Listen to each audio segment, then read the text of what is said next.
pasensya na po kayo ha, kung gantong itsura ko. Nandito po tayo ngayon sa dagat. Titingnan natin yung mga isdang sariwa. Medyo mainit ngayon, kagandahan ng ng panahon. Ang tubig natin ngayon medyo ubas, tawag dito sa amin low tide, nasa low tide. Papakita ko po. Andito tayo ngayon sa Sariaya, Gisgis, sa may Talipapa. Ayan po. Medyo mababa po ang tubig ngayon.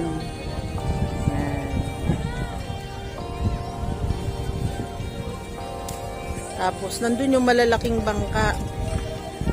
Nagdala na po sila ng isda kanina, yung mga dulong at saka pulang buntot po. Tingnan natin, check natin.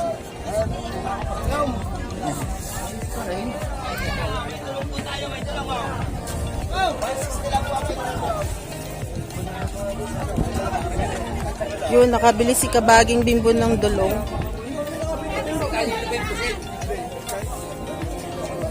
Tatapang ang mga tao dito mo yun. Siguro mo yung mga nakain ng mga... Ano yan? Dulong? Picture nyo nga rin. Bago bilhin nyo na. Sama ka. Wait lang po. Ayan. Shout out! Pwede kayo mag-shout out.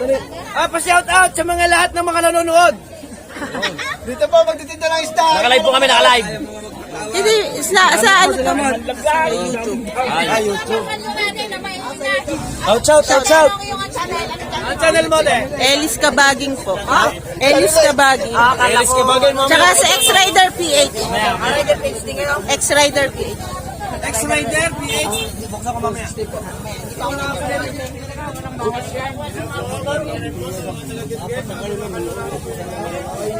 Yan yung isda nila. na lang. Bago siya nasusukan, no? Hindi po nito, tita. Hindi po. Tapos ito. Sugpo.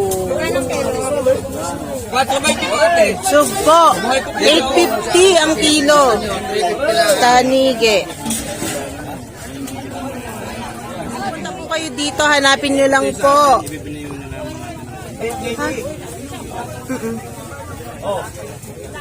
Ito tanigi. Tulong. Pare kung kalapat mo namin yung masarap. Pag pupunta dito, hanapin lang po si Kuya Noli. Yan, si Kuya Noli daw po. Hanapin niyo si Kuya Noli. Punta kayo dito sa Sariaya, Gisgis. Hanapin niyo si Kuya Noli. Napaka-accommodating niya. Lagi pang may free.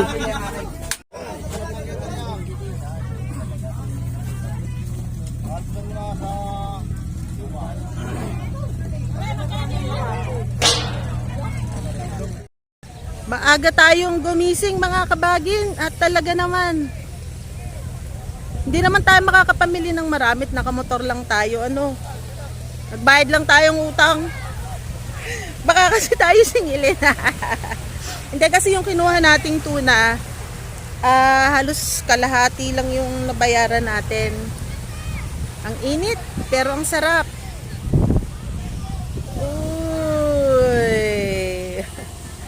Di man tayo makakapag-swimming kasi may trabaho pa tayo. Magigiba kasi ngayon dun sa bahay ni Petty Wap. Sa mga nagsasabi po na sayang naman,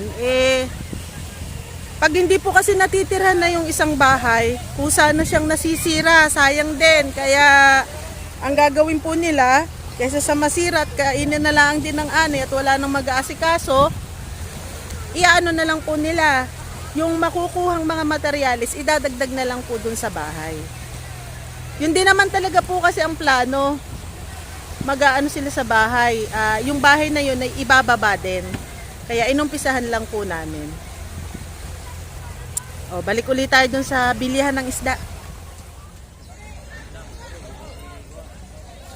Ito po yung bilihan ng mga isda dito. Meron pa pong isang bilihan dun yun sa Bakungan na tinatawag. Pero usually dito talaga kami pumupunta. Ayan po. Ito, huli din to dito.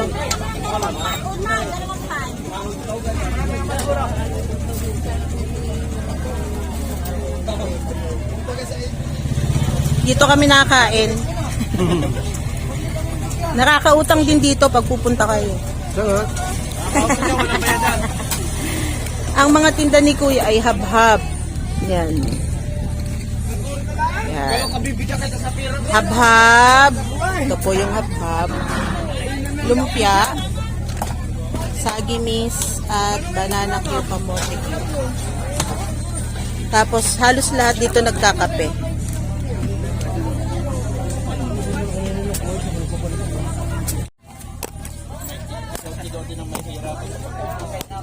Huli din to. Yan. Tignan nyo kung gaano kasariwa. Palalagyan ko ng top box. No? Saan naman kayo? Sakay dalawa. Si ate. Yan, oh. Huli rin yan, oh.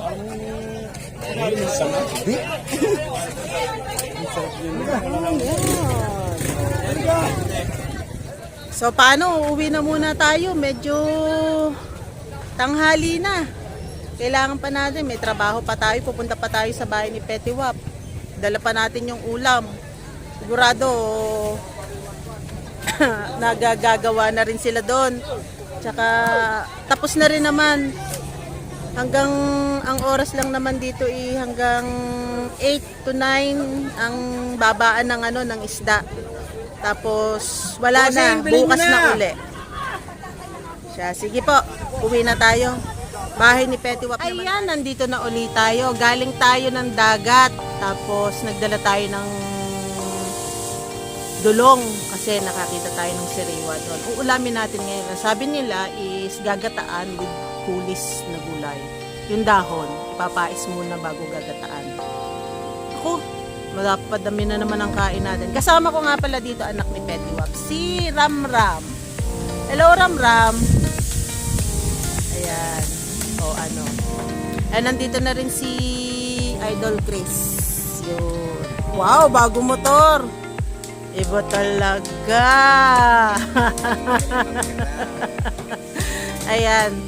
So, sabi ko nga sa inyo, galing tayo sa dagat. Ayan.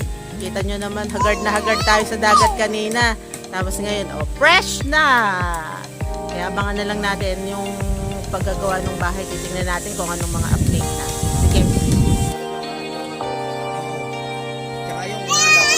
Ayan, ito na po yung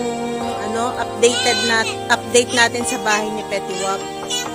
Meron na pong paglalagyan ng bubong. Ayan po. Ayan. Hindi po kaagad kasi nagagawa kasi dito po sa amin ay halos araw-araw na ulan. Bibihira po ang umaaraw. Kaya po kawawa naman po ang manggagawa kung aabutin na ng ulan. Kaya pagka may araw lang po, saka lang po talaga tsinatsagang gawain. Ayan po.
Yan, shout out nga po pala muna sa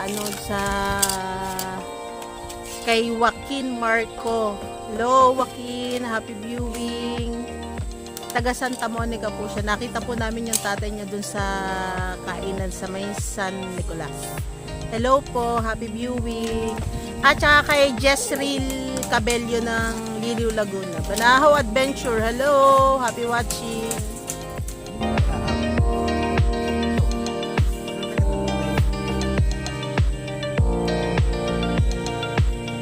Yung pong ginagawa nila, naglalagay na po sila ng mga kahoy na pangdingding kasi dyan po ipapako yung mga plywood na na magiging dingding ng bahay ni Petiwap. Yan. So ito na yung ginawa nila, yung dulong ibinalot sa dahon ng kulis. Ano yung pinantali niya? Bule, yun. Itinali sa bule. Gagataan nila to. Gayat na naggagata si Petiwap.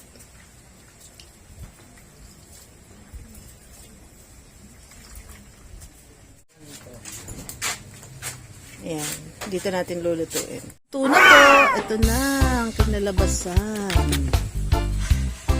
Siyempre may kanin. Pero the best yan.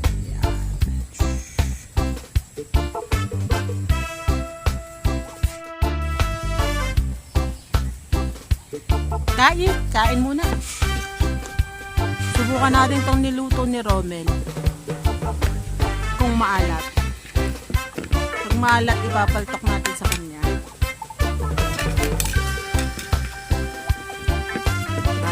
Try. Nakakain na tayo ng scramble kanina, pero try pa rin natin kumain. Wala pala munang kanin.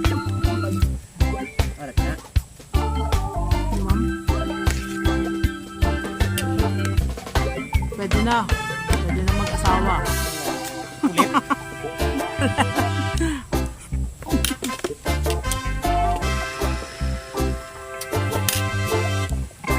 Kaya't mag-live tayo ng dalawa.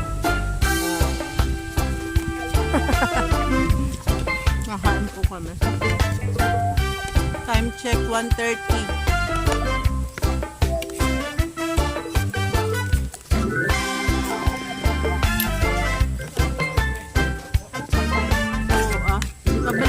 Usapan nyo sa group chat.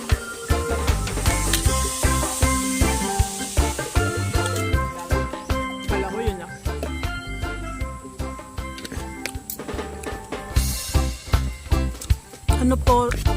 Ano to? Dulong na binalot sa dilis ng bule.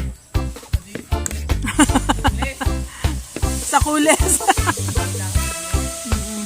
Pinantali yung dahon ng bule. Dulong sa kulis na tinali ng dahon ng bule. Binataam.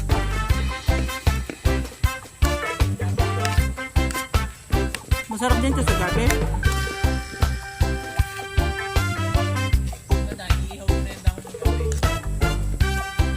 Tapos?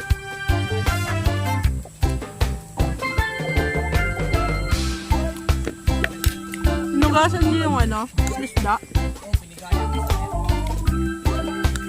Kasi mabuhangin pa to. Hindi ito yung isda ang sa palengke eh.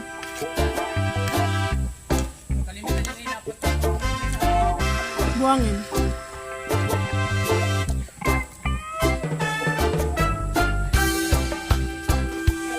Ano?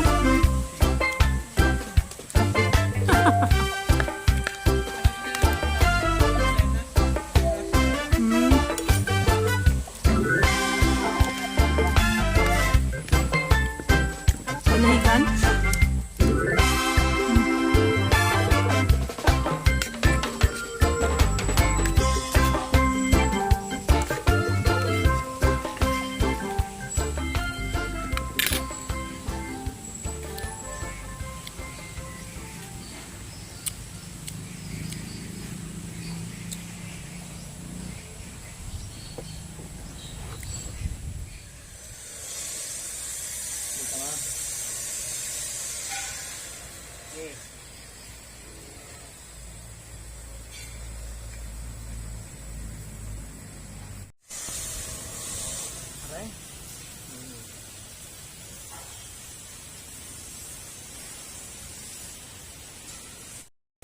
kinulang tayo ng kahoy.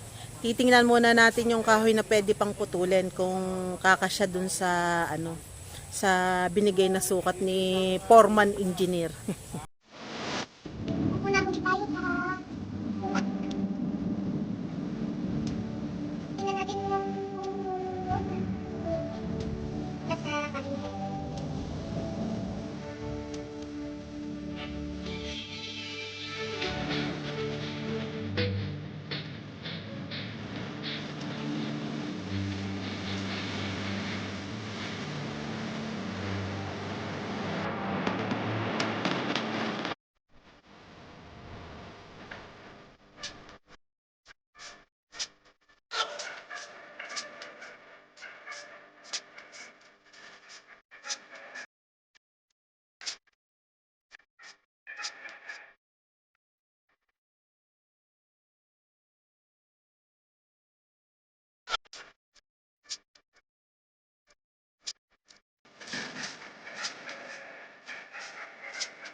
Ilang piraso? Bali 20 peraso. Oo. Tama lamang yan dun. Makuha ka dyan 2 por 5. Kulang pa rin. Na 12, yun nga lang kulang. Kahit yung 2 por 2, isa pa doon na ay. Napakabira na kasi nga na niyog. Pinagpuputol niya ng mga... Pinagtang kasi ito ng rambutan. Wala buhay ng rambutan na rin sa kabila. Kaya siya, katana. Katana. Ara naman, mayroon din yung patay na isa. Hindi may makukunan na rin. Mali mo naman. Ayan, nagadaan natin. May makuha man ni kahit kaunti, di pang dagdag. Patay na yun. Ayun nga. Ay, oh. Saan? Ayun na. O, pwede pa yun ah. Kasi, pagpupus para yun. Ha? Hindi yan pwede? Siya pero tabtabay. Ay, hindi daw yan pwede pagkagayaan. Pwede yung lagariin, hindi lang magagamit. Bakit? Ay, ubod ka na, Tele. Ha? Ubod. Anong ubod? Yung nakuha, ay, oh, puting-puti pa ang subol. Naluwagay nasa gitna. Nasa tabi pa yan. Ay, paano? Patay na. Baka rin mga 15 taon pala ang. Bata pa yan. Dahil pa niyang... Tinamaan niya elemento. Kaya nga eh. Oo. Ititira na lamang iyong kuha niya. Mga pambudloy lang naman yan. Lahat ng mga pantagiliran lamang tira yung ubod. Yung pinakagitna. Isang buong sere yan o. Nagtaba pa man din. Sabihin ba? Pag sa mga kaya ayaw, buhay pa.